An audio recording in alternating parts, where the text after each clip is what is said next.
Life sucks and it's only getting worse. The people, the economy, getting a job.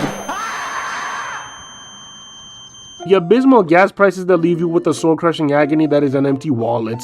Stuff that make you want to enact certain unspeakable things to mitigate the pain. Help me! There are several ways to diminish the accumulated stress, like gaming, reading, gymming, initiating certain inexplicable actions that I personally prefer to call the session of 1,000 words.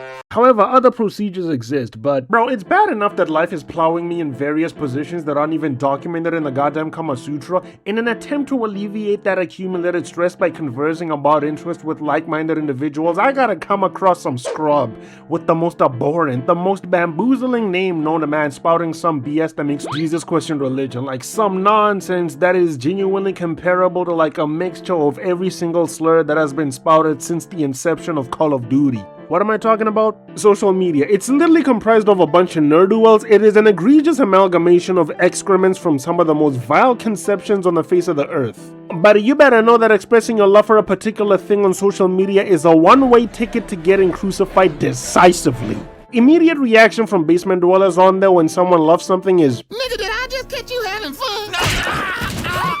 like, I'm not even gonna lie to you, a prerequisite for surviving on social media, Twitter in particular, because that is literally a cesspool of despair, is basically having the taste of blood in your mouth upon arising from your slumber, with malicious intent emanating through every pore on your body. That place is not a playground, that is the gladiator arena where it is a free-for-all. Like, social media is literally the only place that could actually enrage you just from somebody simply mentioning your ethnicity or nationality. Like, you could be partaking in a civil discussion or a vicious exchange of unspeakable words meant to elicit angst and dread within the soul of the opponent. State some valid points and the response would be, Lamau, you're Indian. What the frick does that even mean? Bro, I'm not even Indian myself, but I'm trying to fathom what relevance does that have to the conversation. Like, bro, God forbid, I've seen people getting thrashed from the sheer fact that they work at a minimum wage job, like a fast food place.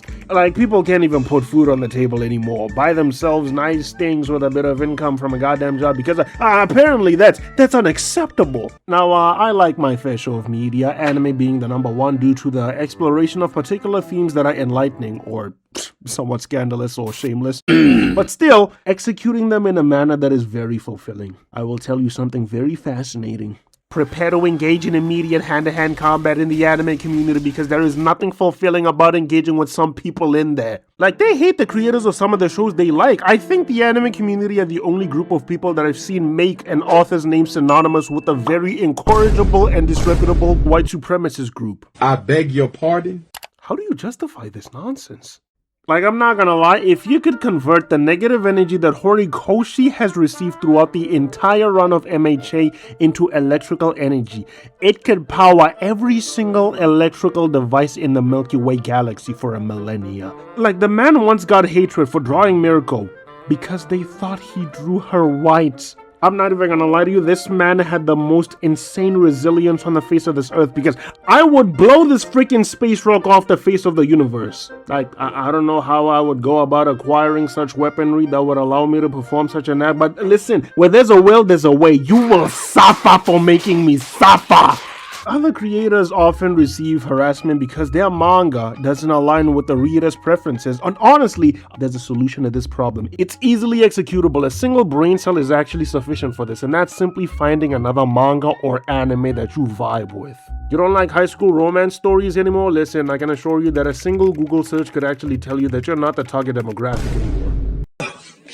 You can easily find a romance anime that takes place in a workplace or a college setting. No, God! I want to fathom how you would consider the most optimal course of action to despising a particular piece of work to be harassment. How is that logical, lad? You gotta be institutionalized if you have that sort of mentality. Like, I'm sorry if by some chance you're actually going through some stuff in your life and the only way to alleviate the pain or get the slightest bit of satisfaction in your life is by being a public menace online, but we don't know what that problem is. You just came at a bunch of people with some moxie, bro. We can't save you. Nobody's a psychic. We're not your therapist. We can't provide you with any form of salvation or remedy, whatever ails you. Ask God. He's your savior. I'm not that guy. You're not that guy. I'm really not.